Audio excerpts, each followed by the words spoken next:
Fala meu povo, tudo bem? Voltamos por aqui com mais um vídeo e hoje nós vamos falar sobre como a NBA tem tomado um rumo de um jogo muito coletivo e isso tem influenciado bastante no fim dos especialistas dentro do jogo da NBA. O que isso quer dizer? O que significa o rumo que a NBA está tomando? O que significa especialistas? É nisso que a gente vai focar, vai comentar hoje, porque é um pensamento que tem passado pela minha cabeça nos últimos anos, vai aí uns 2, 3 anos que eu tenho pensado bastante sobre isso, e agora nós temos a oportunidade de comentar e conversar sobre muitas coisas aqui com vocês. É um vídeo que vai um pouco diferente do que a gente tem feito nos últimos, né? Falando sobre alguns jogadores, alguns times, potenciais isso, previsões daquilo. É um vídeo um pouco mais reflexivo, para a gente também ter uma visão um pouco mais profunda sobre coisas que a gente às vezes pensa, às vezes quer falar, a gente quer ouvir também, quer refletir em cima e não se ater somente na parte visual, prática do jogo, né? Mais simples, digamos assim, tá bom? Então vamos comentar sobre isso hoje, porque quando a gente fala de norte de NBA, a gente fala sobre eras. Né? E existem eras na NBA, eras de, por exemplo, jogo mais focado dentro do garrafão, jogo mais focado no perímetro, um jogo mais focado em, quem sabe, mesclar um pouco dos dois. A gente viu um jogo muito focado em algum tempo, bastante tempo, na verdade, na meia distância. Né? Então a gente tem eras com relação à parte prática do jogo, a gente tem eras com relação à montagem de equipe, e isso influencia muito no que a gente vai falar, porque a gente viu como... E aí, pra gente ter uma referência temporal, não se apeguem tanto ao número, mas eu acredito que de 2020 para cá, só pra gente ter uma marcação temporal mais clara, a NBA tem tomado outro rumo quando o assunto é montagem de elenco e formação de um time de fato, visando, obviamente, chegar longe dos playoffs e ser campeão.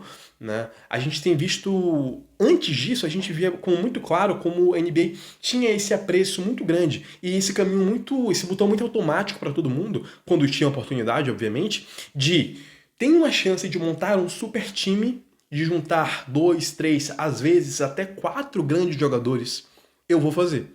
Porque até então a gente via como era um caminho muito nítido de você olhar e falar, cara, eu posso dar resultado. Claro, a gente vai ver exemplos de times que juntaram 3 estrelas, às vezes 4 estrelas e não funcionou. E deu errado. Vai ter exemplo de tudo. Tudo vai ter exemplo bom, exemplo mais ou menos, exemplo ruim. Vai ter sempre. Mas é muito óbvio como até mais ou menos aquela faixa ali, aquele momento da NBA era um caminho muito mais percorrível. Né? Os times tinham muito mais esse apreço por essa alternativa de, cara, pode ser que eu não seja campeão, mas só o fato de eu juntar 3 grandes jogadores, por que não até 4 grandes jogadores, me coloca automaticamente no patamar de um dos postulantes ao título da NBA. Ponto. Ponto. Isso era um fato na NBA. A gente via isso muito assim, batata. Pô, juntou 3 grandes caras. Bicho, assim, você é automaticamente um dos melhores times da liga, um dos concorrentes ao título. Não importava tanto assim o encaixe, ou a profundidade de elenco, ou os outros role players, né, os jogadores ali coadjuvantes do time. Né? Então, hoje na NBA, a gente vê como os times têm, claro, ainda dão muito valor para as referências, um time que tem uma base muito sólida, um time que tem coadjuvantes muito bons, mas não tem uma referência técnica muito boa, também não vai ter condições de brigar lá nas cabeças de forma consistente pelos playoffs até a final da NBA. Pode ser um time muito bom de temporada regular, mas talvez vai faltar aquela força de um franchise player legítimo na hora H. Né? Então, isso ainda é muito importante, ainda é muito valor e sempre vai ter. Porque os jogadores, os craques, né, as estrelas, as grandes estrelas, as super estrelas, elas sempre vão ser valiosas, porque no final das contas elas são os jogadores mais diferenciados. Né? E se você souber orquestrar um time em torno desses grandes craques, você tem a faca e o queijo na mão. Né?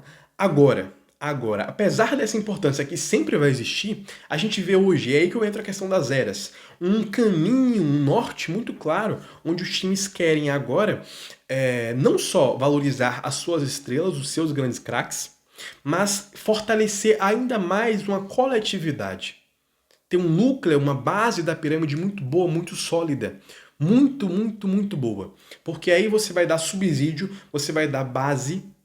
alicerce para a sua grande estrela ou duas grandes estrelas do seu time se desenvolver e liderar o seu time, que é o papel que eles têm para fazer dentro e fora de quadro, ok? E aí, por que eu falei do o fim dos especialistas? Para quem não está tão familiarizado com esse termo, especialistas é o termo que a gente usa para aqueles jogadores que têm uma, como é que eu vou dizer? Função muito clara dentro de quadra. Ou seja, quando ele pisa em quadra, você sabe muito claramente o que ele vai fazer. Uma ou duas coisas no máximo. Ele pisa em quadra para, por exemplo, arremessar de 3 e defender o perímetro. Era o que a gente chamava de 3 e defesa, né? O 3D. É o cara que, cara, ele pisou em quadra, ele vai arremessar de 3 e ele vai defender o perímetro. Não espere que ele passe a bola, não espere que ele quique a bola, que ele drible, que ele infiltre, não espere mais nada. Espere que ele pise em quadra para arremessar de 3 e defender o perímetro. Ponto. Claro, dentro disso a gente vai ter outros especialistas, os especialistas de passe, os passadores, né, o que a gente chamava também, chama de passadores puro, né? Um cara que entra em quadra só para armar o jogo, ele só vai passar a bola. É um cara que entra ali para fazer isso e mais nada. Não espere que ele infiltre, que ele tenha 25 pontos de média, que ele seja um grandíssimo defensor. Espere que ele entre em quadra, organize a sua equipe, arme o seu jogo e controle ali, dite o ritmo da partida.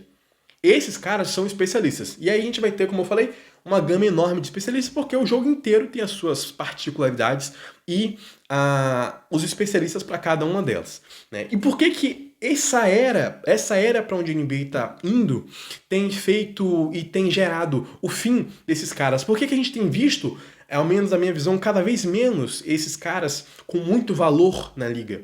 Porque justamente quando você precisa de uma solidez, uma base da pirâmide muito forte, muito rígida, muito sustentável, você precisa que essa base da pirâmide seja cada vez mais completa, seja cada vez mais versátil, cada vez mais poderosa. Elas não vão ser, os caras que estão ali na base, os coadjuvantes, os roleplayers não serão craques, não serão jogadores diferenciados, mas eles agora cada vez mais precisam ser caras que entrem em quadra não só para, por exemplo, de um 3D arremessar de 3 e defender o perímetro. Ele precisa arremessar de 3, ele precisa defender o perímetro. Mas se ele puder arremessar de 3, defender o perímetro e armar um pouquinho o jogo, conectar passes, encontrar os companheiros, por que não? Cortes para cesta, por que não? Achar uma ou outra raia de infiltração por conta própria. Por que não proteger um pouquinho o aro? Ou seja, ele precisa agora se completar um pouco mais de outras áreas do jogo. Ele precisa agora pensar um pouquinho mais de cada coisa para ter um jogo mais completo. E assim a base da pirâmide é forte o suficiente para que você tenha muitas vezes um único grande craque, realmente de um nível muito, muito alto, um top 15 da liga, por exemplo, um top 10 da liga, por exemplo, um top 5 da liga, por que não? E a sua base da pirâmide ser boa o suficiente, profunda o suficiente, não só em número de jogadores, mas em completude de jogo, para municiar a sua grande referência e vocês terem condições de ser, de fato, um postulante ao título, né? A gente vai ver, por exemplo, um time que é muito uma referência, como se diz, um exemplo muito claro nos últimos anos, Dallas Mavericks, de Luka Doncic, ali em 2021, 2022, por aquela faixa, onde quando eles chegaram na final da NBA contra o Boston Celtics. Aquele time tinha um grande craque, que é um cracaço, um jogador ofensivamente histórico totalmente, que é o Luka. Um jogador muito bom, que ofensivamente também é muito diferente, não no nível do Luka, de outros, mas muito, muito bom, que é o Kyrie. Mas, do ponto de vista de estrelas, era só isso. Os outros, a base da pirâmide, eram jogadores complementares, eram coadjuvantes. Só que aí que tá, os jogadores que estavam ali eram coadjuvantes que não eram somente especialistas, ou seja, cara que vai arremessar de 3 e acabou. A gente via caras que complementavam as características das estrelas e que tinham um jogo um pouco mais completo para fazer uma base suficientemente boa para você conseguir ter, entre aspas, né, um grande craque, que aí é um jogador fora da curva totalmente, mas não são 2, não são 3, como era, talvez precisasse ser em 2010, em 2015, em 2018, em 2005, por aí vai, né? É um grande craque, um jogador muito bom, mas que é claramente um complemento também, do ponto de vista de complementar a sua grande estrela, que é o Kyrie, e ficava por aí. Então, o fim dos especialistas, nessa expressão que eu tenho usado aqui com vocês, talvez se deva pelo fato de hoje a base da pirâmide precisar ser muito mais versátil do que precisava antes. Antes, você via, por exemplo, a presença de caras como o Danny Green. Talvez quem está acompanhando a NBA há poucos anos, há 3, 4, 5 anos, não esteja familiarizado com esse nome. Mas Danny Green foi um dos grandes chutadores da NBA quando esteve jogando ali por muito tempo na liga. Por quê? Porque ele era um gatilho automático, um cara de muito volume e muita assertividade, que jogava sem a bola, ou seja, estava ali para complementar os criadores de arremesso e defendia o perímetro também, mas ele se restringia a somente isso, cara. Se você esperasse que o Danny Green batesse bola, se você esperasse que o Danny Green passasse a bola, tu ia ficar esperando sentado, porque ele nunca ia fazer isso. Ia ser uma vez aqui, outra ali. Às vezes até a gente brincava, né? Quem acompanhava na NBA há 8, 10 anos, sabe que o pessoal brincava, pô, o Danny Green é mais fácil ele pegar a bola e arremessar. Se ele quicar uma vez, ele não acerta. Mas se ele só pegar e chutar, ele acerta 38, 39, 40% de 3, né? Outros caras, Kyle Korver, era mais arremessador do que defensor, mas era exatamente isso. Rajon Rondo no final de carreira, por exemplo, né? O Rondo lá de 2010 era um cara um pouquinho mais completo, mas ainda era um especialista, né? Um cara que era de passe e ponto, e ali uma defesa de individual e tudo, mas enfim, eram especialistas muito claro. Você não tinha um Rajon Rondo no time para ele ser um armador que comandasse a sua segunda unidade, ou seu time titular, como um protagonista ofensivo do ponto de vista de ser um criador de arremesso, um cara que vai ter 20 pontos de média, um cara que vai sair driblando no perímetro arremessando, um cara que vai ter mais versatilidade do que passar muito bem a bola, porque isso ele sempre passou e muito bem, e defender ali individualmente também no garrafão, no perímetro e tudo. Então, assim, são muitos exemplos de muitos níveis, de muitas camadas de especialistas que a gente não vê, que a gente vê cada vez mais. A gente vai ver no draft, por exemplo, jogadores que são mais valorizados, mesmo aqueles que são escolhas mais baixas, né, que não são grandes estrelas do draft, são role players que são mais completos, né, que são mais versáteis, que são mais inspiradores em partes mais amplas do jogo.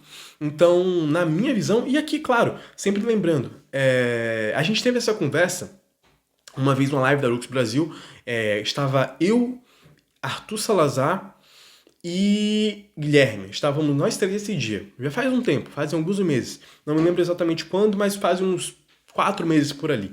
E aí a gente começou um pouco sobre isso e a gente vê como muitas vezes os times, né, as franquias querem, não vou dizer copiar, mas elas querem ali observar algo que está funcionando e tentar fazer a sua maneira ou replicar de alguma maneira. E o norte que a NBA está tomando é um norte. Não significa dizer que dentro desse norte não tem as suas particularidades, suas subjetividades. Então, é um norte de times mais completos que priorizam mais o encaixe, que priorizam mais a profundidade de elenco, a base da pirâmide, sempre com a sua liderança técnica, sempre com seu franchise player, mas com uma base muito sólida.